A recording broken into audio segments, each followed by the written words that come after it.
अस्सलाम वालेकुम YouTube family. उम्मीद करती हूँ सब खैरियत से होंगे। जी, आज की वीडियो में मैं आपके साथ शेयर करूँगी कि अगर हम इस महंगाई के दौर में घर में खुद सब्जियां लगाएं तो उसके लिए हमें ज़मीन को किस तरह से रेडी करना चाहिए, ताकि जो भी हम सब्जियां या कोई फल घर में लगाते हैं तो उसकी जो ग्रोथ है उस पौधे की, उस दरख्त की या उस फलदार बेल की वो अच्छी हो। तो उसके लिए मैं आपके साथ वीडियो शेयर करने जा रही हूँ। आपको व्यू तो नज़र आ रहा होगा। ये मैंने एरिया जो है वो सिलेक्ट किया है। इस एरिया में मैंने जो है वो सब्जियां लगानी हैं। डिफरेंट टाइप्स की सब्जियां हैं। वो कौन सी सब्जियां हैं, किस तरह से लगानी है, वो भी इंशाल्लाह मैं आपके साथ कंप्लीट जो मेथड है वो शेयर करूँगी। अभी तो हमने अपनी ज़मीन को रेडी करने के लिए सबसे पहले इसको अच्छे से ड्राई किया था। ड्राई करने के बाद अब इसके अंदर जो है वो पोटाश और यूरिया है उसको मिलाया है, ताकि जो ज़मीन की ज़रखेज़ी है वो अच्छी हो जाए। क्योंकि जो ये घरेलू ज़मीन है, एक घर का हिस्सा है जहाँ से इसको सिलेक्शन की गई है कि यहाँ हम जो इस महंगाई के दौर से छुटकारा हासिल करने के लिए, कुछ अपने फ़ायदे के लिए कि ताज़ी सब्ज़ियाँ खुद घर में लगाते हैं, तो हमने इस जगह की सिलेक्शन की है। और क्योंकि जो हमारे खेत में होती हैं जगहें, तो वो इसके निस्बत ज़्यादा ज़रख़ेज़ होती हैं। उसकी रीज़न यही होती है कि उनको जो हम पानी लगाते हैं वो पानी जो है वो नहरी पानी होता है, नहर का पानी होता है, ठीक है। इसी वजह से वहाँ उस ज़मीन के अंदर इतनी एबिलिटी होती है कि वो चीज़ की जो ग्रोथ है या उसको कलर के लिहाज से ओवरऑल जितने भी फ़ायदे हैं वो हमें वो नहरी पानी है वही मुहैया कर देता है। तो यहाँ तो घरेलू हम पंप का पानी लगाएंगे, नहरी पानी वाला इसमें कोई सिस्टम नहीं होगा। तो इसी के लिहाज से हम अपनी ज़मीन को तैयार कर रहे हैं। व्यू आपके सामने है। पहले तो इसके कॉर्नर्स में मैंने जो है वो चारों तरफ जो वो दरख्त लगाए हैं, वो दरख्त किस चीज़ के हैं, दो, एक अमरूद का दरख्त है और साथ में जो हमने माल्टे का दरख्त है वो लगाया हुआ है। और इसके साथ साथ अब जो है वो कहीं की मदद से ज़मीन के अंदर क्योंकि खाद डाली है, तो इसलिए कहीं की मदद से अच्छे तरीके से इसको हल करने की कोशिश की जा रही है कि ताकि सारी ज़मीन के अंदर जो है वो मिक्स हो जाए। और आज हम सब मिलके जो है वो संडे मना रहे हैं, और अक्टूबर का जो सीज़न है उसमें यही दिन होते हैं जिसमें हम जो है वो अच्छे तरीके से जो घर में ज़मीन को तैयार करके तो सब्ज़ियां लगा सकते हैं। और फिर जो सर्दियों का सीज़न है वो बहुत अच्छे से जो है स्पेंड होगा। उसकी रीज़न क्या है, क्योंकि हमें सब्ज़ियों में सभी जानते हैं कि साग को शौक से खाया जाता है, तो फिर हम उसके लिए हमें पालक, मेथी, मेथे, इन चीज़ों की ज़रूरत होती है। तो जब हम खुद घर में लगा लेते हैं तो हमारे लिए मुश्किल नहीं होती। एक तो बजट के लिहाज से भी कि हमें वो परचेज़ नहीं करनी पड़ती। सेकंड ये है कि जब हमारे पास घर की होती हैं तो उसको जो है वो फ्रेश बिल्कुल होती हैं। जो केमिकल्स वगैरह से जो बहुत ज़्यादा स्प्रे वगैरह लोग करते हैं सब्ज़ियों को, इसी वजह से, ताकि वो सब्ज़ियाँ जो है वो ख़राब ना हों। तो उससे भी जो है वो आपको पाक साफ जो सब्ज़ियाँ मिलती हैं।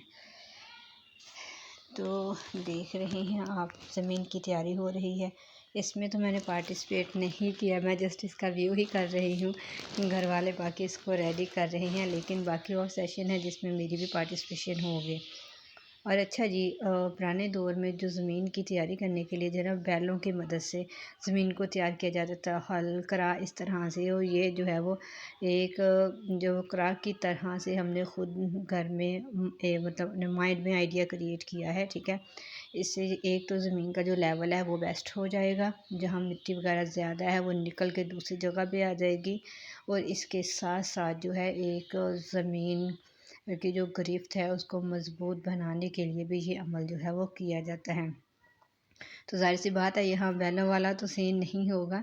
तो इसीलिए इस चीज़ को बेहतर बनाने के लिए और इसको ज़मीन को अच्छी पकड़ देने के लिए हमने, ठीक है, एक लकड़ी ली है और उसको जो है रस्सी के साथ बांध दिया है। और व्यू आपके सामने है कि किस तरह से इस प्रोसेस को किया जा रहा है। उसकी वजह यही है ताकि जो ज़मीन का लेवल है उसको इक्वल किया जा सके।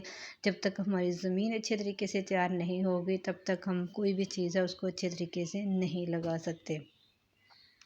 तो यही रीज़न है कि इस वीडियो को भी शेयर करने का पर्पज़ यही है कि जो लोग घर में लगाना चाहते हैं, उनका माइंड है कि वो घर में सब्ज़ियां लगाएं और अच्छी उनकी सब्जियों की पैदावार भी अच्छी हो, फ़ायदेमंद भी हों, तो उसका फिर जो सही मेथड है वो यही है।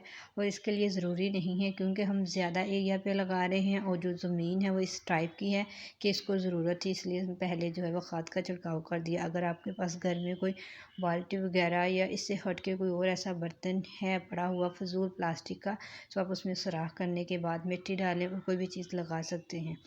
जैसे कि आप वीडियो में भी थोड़ा सा मैंने व्यू आपके साथ शेयर किया कि मैंने बाल्टी के अंदर जो है वो पालक का बीज गिराया था और वो अभी जो है वो काफ़ी बड़ी बड़ी हुई हुई है। उसकी स्पेशल आपके साथ वीडियो इंशाल्लाह शेयर करूँगी, उसका प्रोसेस और डे बाय डे जो भी इसका प्रोसेस चला था वो सारा इंशाल्लाह आपके साथ शेयर करूँगी। फ़िलहाल हम जो है वो आज की वीडियो की तरफ मूव कर रहे हैं। अच्छा जी, कुछ जगह पे जो है वो मिट्टी ज़रूरत से ज़्यादा थी, उसको जो है वो वहाँ से हटाना ज़रूरी था। अब इसीलिए जो है जहाँ जो साइडों पे पौधे लगाए हुए हैं, एक तो उनकी साइड को ज़्यादा बेस्ट बनाने के लिए, ठीक है, और साथ साथ जो है जहाँ जहाँ पे मिट्टी ज़्यादा है उसको सेट आउट किया जा रहा है ताकि हम नेक्स्ट वाला जो बड़ा प्रोसेस है उसको स्टार्ट कर सकें। इसके बाद हम क्या करेंगे वो भी आपके साथ मैं शेयर करूँगी। अच्छा जी, पंजाबी में लफ्ज़ तो आपने सुना ही है कि बट लफ्ज़ बोला जाता है, ठीक है। और अब हम क्यारियाँ बनाएंगे। बेसिकली क्यारियाँ किस चीज़ की बनाएंगे कि लहसुन कहाँ लगाएंगे, मूलियाँ कहाँ लगाएंगे, शलजम कहाँ लगाएंगे, धनिया कहाँ लगाएंगे, मेथी कहाँ लगाएंगे, गाजर कहाँ लगाएंगे।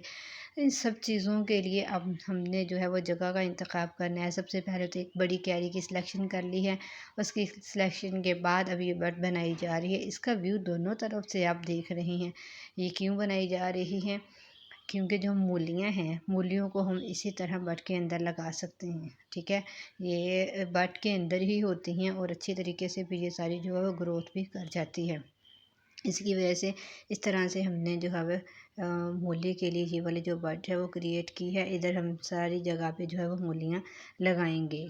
तो उम्मीद करती हूँ आज की वीडियो आपको पसंद आई होगी, तो लाइक कर दीजिएगा, कमेंट कर दीजिएगा और अपने आइडियाज़ भी ज़रूर शेयर करिए।